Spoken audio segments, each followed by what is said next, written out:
Assalamualaikum warahmatullahi wabarakatuh. Selamat pagi anak-anak. Hari ini kita akan bahas materi IPA perkembangbiakan pada tumbuhan. Namun sebelum kita bahas, silahkan anak-anak simak dulu atau buka dulu LKS halaman 8 yang akan kita bahas materinya bersama-sama ya. Atau silahkan kalian baca dulu LKS-nya, kemudian baru menyimak video ini ya. Oke. Perkembangbiakan pada tumbuhan. Berkembang biak itu artinya usaha untuk melestarikan jenisnya agar tidak punah. Ya, melestarikan jenisnya agar tidak punah. Jadi misalnya pohon pisang itu melestarikan jenisnya dengan cara tunas. Jadi kalau kalian mengamati biasanya pohon pisang, terus di sebelahnya itu ada tunas kecil, ada bakal pohon pisang kecil. Nah, itu nanti lama-lama akan tumbuh besar. Nah, sedangkan pohon pisang yang besar tadi, kalau sudah menghasilkan buah, pisangnya sudah matang, itu akan ditegor, akan ditegor bahasa Indonesianya, akan ditebang. Nah, pohon pisang yang kecil ini akan menggantikan pohon pisang yang sudah ditebang tadi, sudah ditegor tadi menjadi pisang baru. Nah, itu terus-menerus seperti itu. Agar apa? Ya, agar pohon pisang ini tidak punah. Kalau pohon pisang ini tidak menghasilkan pisang yang baru, pohon pisang yang baru, maka bisa-bisa punah. Gitu ya contohnya ya. Jadi melestarikan jenisnya, berkembang biak itu. Agar apa? Agar tidak punah. Nah, di paragraf 1 ini penjelasannya seperti itu. Nah, bisa kalian garis bawahi hal-hal yang penting ya. Kemudian kita akan bahas perkembangbiakan tumbuhan itu ada 2. Yang pertama generatif, yang kedua vegetatif ya. Yang pertama generatif, yang kedua vegetatif. Yang akan kita bahas terlebih dahulu adalah yang generatif. Oke, perkembangbiakan generatif adalah perkembangbiakan yang melalui proses perkawinan. Oke, kita baca dulu. Perkembangbiakan generatif dimulai dengan penyerbukan. Penyerbukan adalah peristiwa jatuhnya serbuk sari ke kepala putik. Alat perkembangbiakan adalah bunga. Oke. Jadi generatif itu adalah proses perkembangbiakan yang melalui perkawinan. Ya, melalui proses perkawinan. Nah, perkawinan itu sendiri itu ditandai dengan adanya penyerbukan. Kalau tidak ada penyerbukan, tidak ada proses perkawinan ya. Jadi harus ada proses penyerbukan. Penyerbukan itu apa? Perhatikan gambar ya. Penyerbukan itu adalah jatuhnya benang sari. Ini yang lingkaran-lingkaran ini benang sari. Yang bunder-bunder ini benang sari. Proses jatuhnya serbuk benang sari ke kepala putik. Nah, ini kepala putik. Yang di tengah bunder ini agak bunder, agak lonjong, agak gimana ini? Ini bentuknya? Ini adalah kepala putik. Jadi benang sari, serbuk benang sari ini jatuh ke kepala putik. Ke kepala putik nanti serbuknya akan diteruskan menjadi zigot yang akan menjadi bakal biji. Itu ya. Nah, alat perkembangbiakan generatif itu adalah bunga. Ya, alat untuk perkembangbiakan generatif adalah bunga. Nah, si bunga ini memiliki beberapa bagian. Ada kepala putik, ada mahkota, ada benang sari, ada tangkai putik, ada kelopak, bakal biji, tangkai bunga, dasar bunga.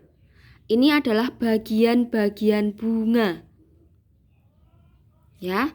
Kemudian kalian bisa lihat yang mana kelopak, yang mana mahkota, mana yang kelopak, mana yang bakal biji dari gambar ini ya. Nah, bunga sendiri itu ada 2, bunga lengkap dan tidak lengkap. Bunga lengkap itu mempunyai seluruh bagian bunga. Nah, bunga lengkap itu punya seluruh bagian bunga. Ada 1, 2, 3, 4, 5, 6, 7, 8.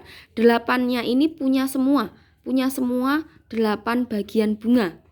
Nah, kalau bunga tidak lengkap, itu bunga yang hanya memiliki satu sel kelamin. Nah, di sini sel kelamin bunga itu yang lengkap ada 2, putik dan benang sari. Bu Rima perlihatkan, ini namanya putik, sel kelamin betina. Ya, putik sel kelamin betina. Kemudian benang sari yang bunder-bunder banyak ini ada berapa? 1, 2, 3, 4. Ini adalah benang sari, yaitu sel kelamin jantan. Ya, jadi benang sari adalah sel kelamin jantan. Kalau bunga lengkap punya semuanya. Kalau bunga tidak lengkap itu hanya punya salah satu sel kelamin. Biasanya hanya punya yang betina. Ya, karena yang dapat berkembang biak maksudnya yang bisa menghasilkan buah yang akan nanti meneruskan ke menjadi zigot atau bakal biji ini adalah putik atau sel kelamin betina. Ya, Bu Rima ulang ya satu kali lagi. Jadi perkembangan generatif itu adalah perkembangan yang perkembangbiakan yang melalui proses perkawinan. Proses perkawinan itu harus melalui yang namanya penyerbukan. Alat perkembangbiakan generatif adalah bunga. Jadi bunga ini mengalami penyerbukan. Ya, penyerbukan adalah jatuhnya serbuk sari dari benang sari ke kepala putik yang akan menghasilkan bakal biji yang diteruskan yang akan menghasilkan bakal biji. Itu adalah perkembangbiakan generatif. Ya, alat perkembangbiakannya adalah bunga, sel kelaminnya ada 2, putik benang sari, kemudian bunga lengkap contohnya ada bunga anggrek, bunga mawar, bunga sepatu, bunga matahari.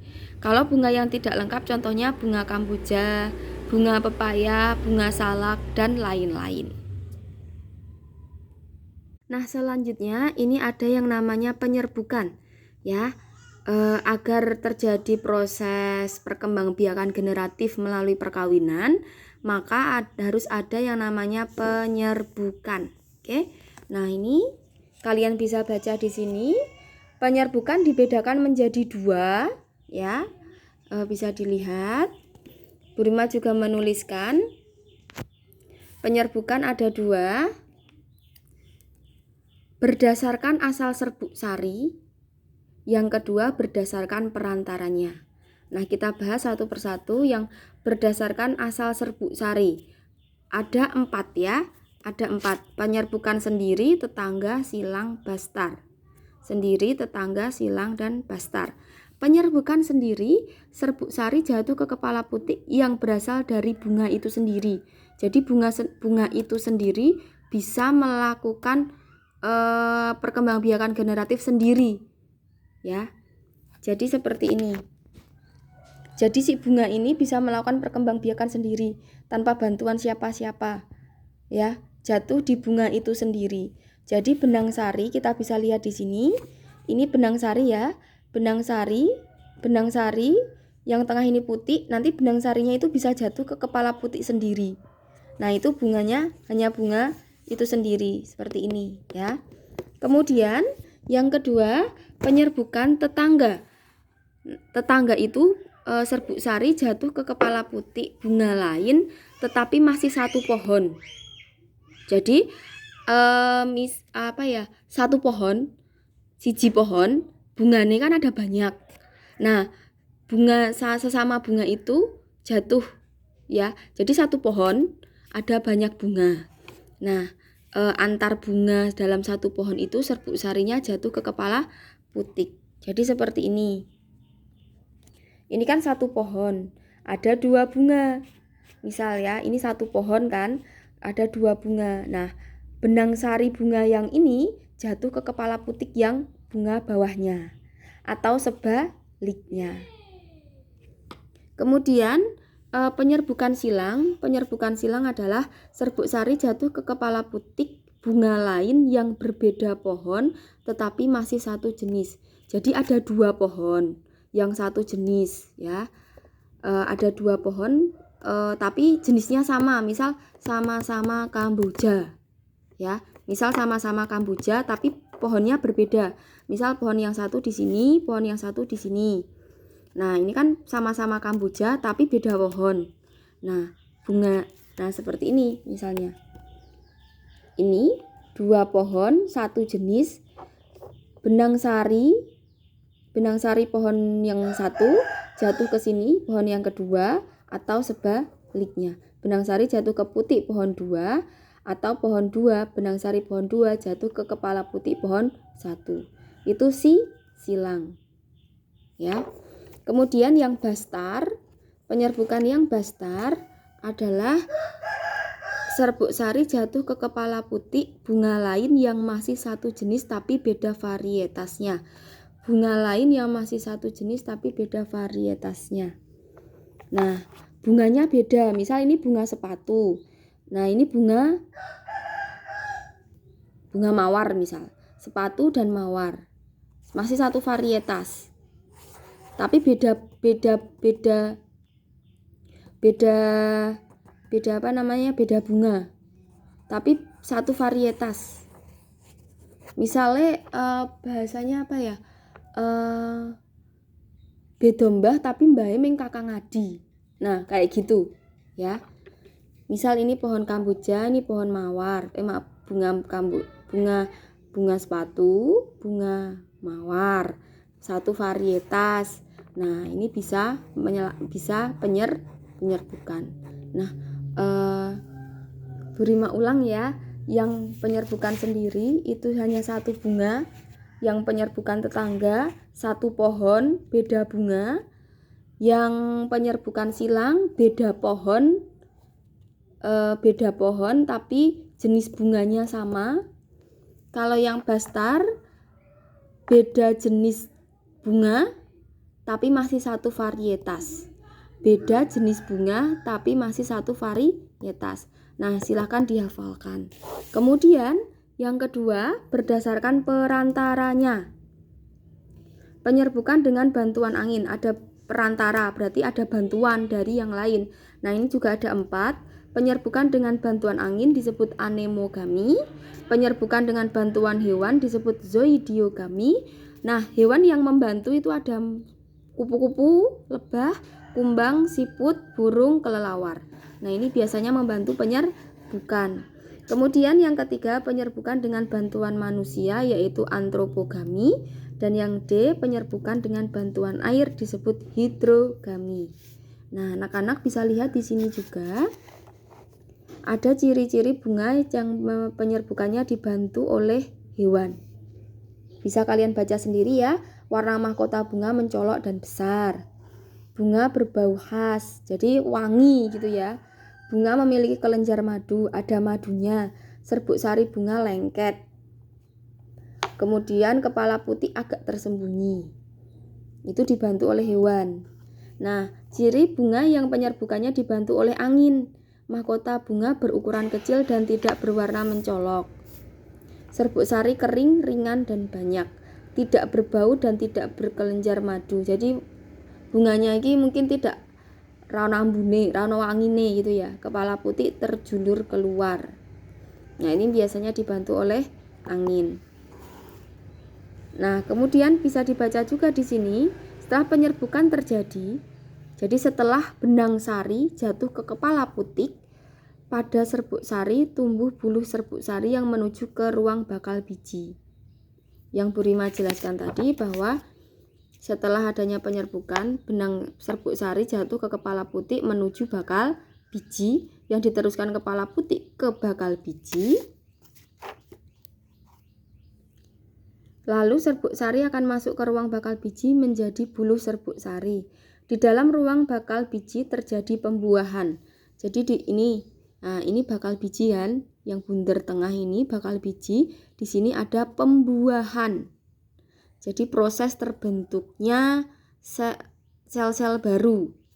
Jadi nanti di sini akan terjadi pembuahan yang kalau pohon ya nanti kalau pohon mangga ya nanti akan menghasilkan buah-buah mangga. Nah, hasil dari pembuahan adalah zigot. Zigot adalah hasil dari pembuahan. Nah, kalau di manusia zigot itu berarti janin ya. Janin bakal jadi bayi. Nah, kalau di sini berarti zigot itu hasil pembuahan yang nanti akan menjadi buah. Nah, di sini juga dijelaskan zigot berkembang biak, zigot berkembang menjadi lembaga, lembaga berkembang menjadi bakal biji berkembang menjadi biji dan bakal buah. Bakal buah berkembang menjadi daging buah. Lembaga yang berada di dalam biji merupakan calon tumbuhan baru. Nah, itu penjelasan dari perkembangbiakan generatif, yaitu melalui proses perkawinan. Nah, anak-anak setelah itu silahkan kerjakan. Ayo berlatih 1. Yang nomor 1, 2, 3, 4, 5. Kalau muat silahkan dikerjakan di sini. Kalau tidak muat di buku tulis. Kemudian silahkan dikerjakan lagi.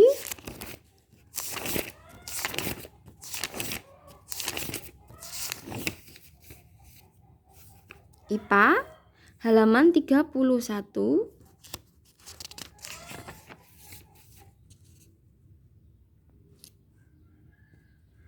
sampai 32. 1 sampai 10 juga. Ya.